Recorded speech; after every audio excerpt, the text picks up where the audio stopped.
ကွာခေါ်တဲ့အစပါလားဟုတ်တယ်ဟမ် ဒါကြောင့်မဆိုလို့ခေါ်ရဆိုရင်စား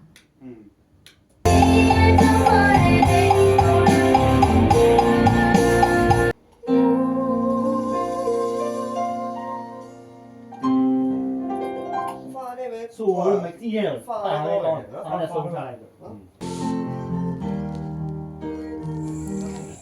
ဖျောင်းနိုင်ကြီးလေးနဲ့ဒီနေ့တော့အဆင်ပြေနေပြီ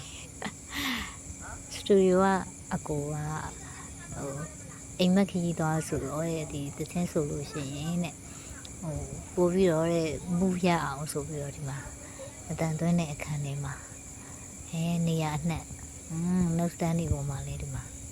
ဖျောင်းနိုင်လေးတွေထားပြီးတာတောင်းလေးဟိုကျလုံးကချမ်းပြတာနေရလို့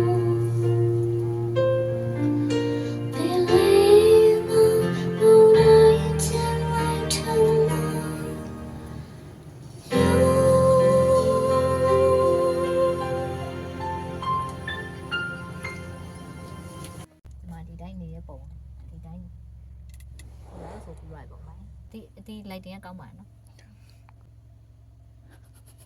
တချင်ပဲဝါလဲ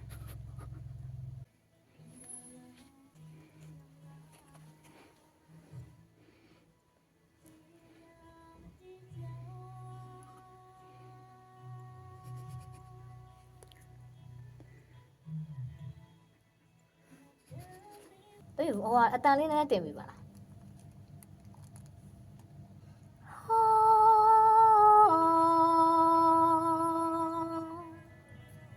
နားထောင်ကြအောင်ကို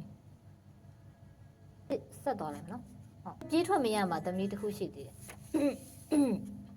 အိုးအစပြန်ဖွင့်လိုက်ကိုအဲ့နာမှာငါယူတော့မလားတလုံးကြံသေးတယ်ဟုတ်မဟုတ် first 2အစားကို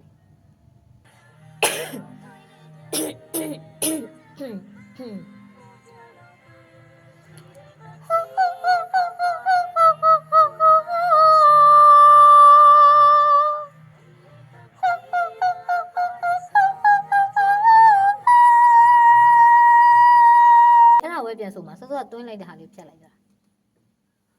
ကိုအဲ့ခုသမီးခုဆိုတဲ့ဟာတခုတည်းကိုဖွင့်ကြည့်ပါအိမ်မခီးရတော့ပေါ်နေ